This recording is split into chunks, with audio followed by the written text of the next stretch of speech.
But first, and speaking of Dave Rubin and being a libertarian, Rubin's book is called Don't Burn This Book, Thinking for Yourself in an Age of Unreason. And that's a bit of a theme with tonight's show, because tonight we're going to look at two issues where I'd love more people to think for themselves and to question what they're being told the experts say, and to look instead at the evidence, because both issues, well, they involve you being sold a big scare and then being told you've got to make a huge sacrifice to make the scare go away.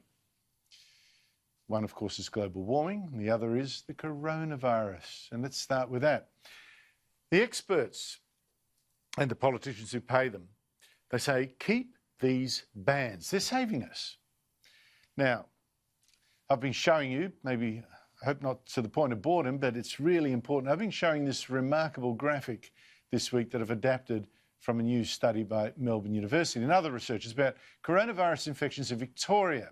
And I've mapped those infections against when the stage 1 bans came in, particularly when the stage 3 ones came in, the toughest stay-home laws. And as you can see, we were well over the peak of new infections when the first stage was imposed.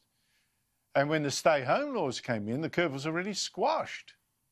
So, obviously, as I've said, that suggests that the toughest laws really didn't make much difference at all. It was the basic stuff we did, that closing the borders to international travel, washing your hands, keeping your distance, banning big crowds. That's made the difference. The rest just destroyed businesses. Well, today more evidence, and this time from Europe. Oxford University's School of Government has tracked just when each country got its first infection and how fast and hard they then responded. Well, the darker the blue is the tougher the lockdown. And the results for each country are too complicated to go through here. You haven't got time. But they've been summed up by Bloomberg that there's actually little correlation between the severity of a nation's restrictions and whether it managed to curb excess fatalities. For instance, while Germany had milder restrictions than Italy, it has actually been much more successful in containing the virus. And you could make various other comparisons. What counted most, this study suggests, is how fast countries did the basics. Like Australia, we were quite quick to shut our borders. Maybe not quick enough, but still pretty quick. Helped by the fact we've got the world's biggest moat.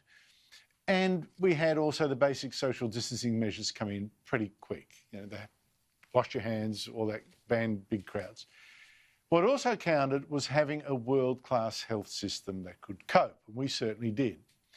But that magic group of things you had to do is why Taiwan, for instance, which has about the same population as us, why Taiwan has done so brilliantly, because it moved faster than even us.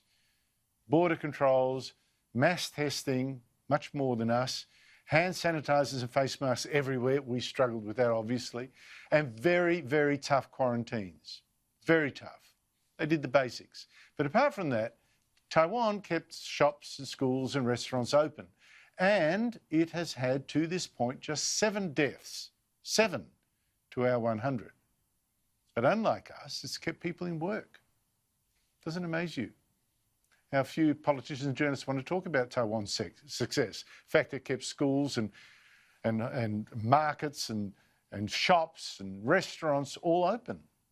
Because that goes against the story that the media left and many politicians have preferred, that only a harsh shutdown will save us.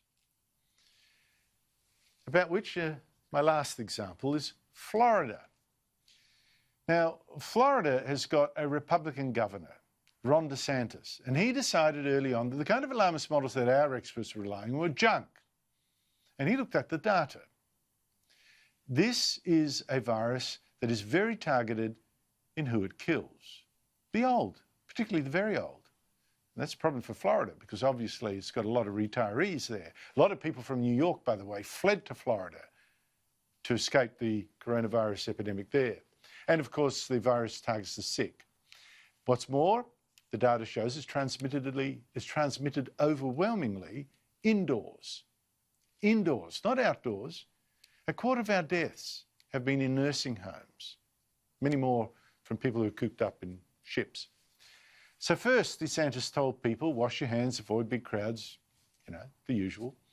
And he stepped up protection at nursing homes.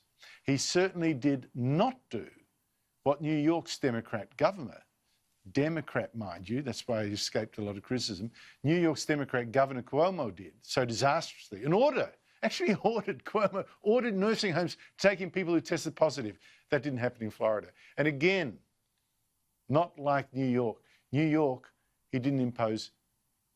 unlike New York, he didn't impose a harsh crackdown. Florida opened up the beaches, opened up the golf courses a month ago, opened up restaurants a couple of weeks ago, even though left-wing politicians and journalists predicted death and disaster. Oh my God, this DeSantis is a madman. And this week, Governor DeSantis told the media they'd been wrong to attack him.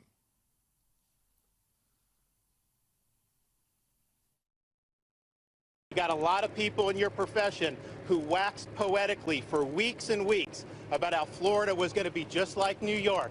Wait 2 weeks, Florida's going to be next. Just like Italy, wait 2 weeks. Well, hell, we're 8 weeks away from that, and it hasn't happened. Not only do we have a lower death rate, well, we have way lower deaths generally.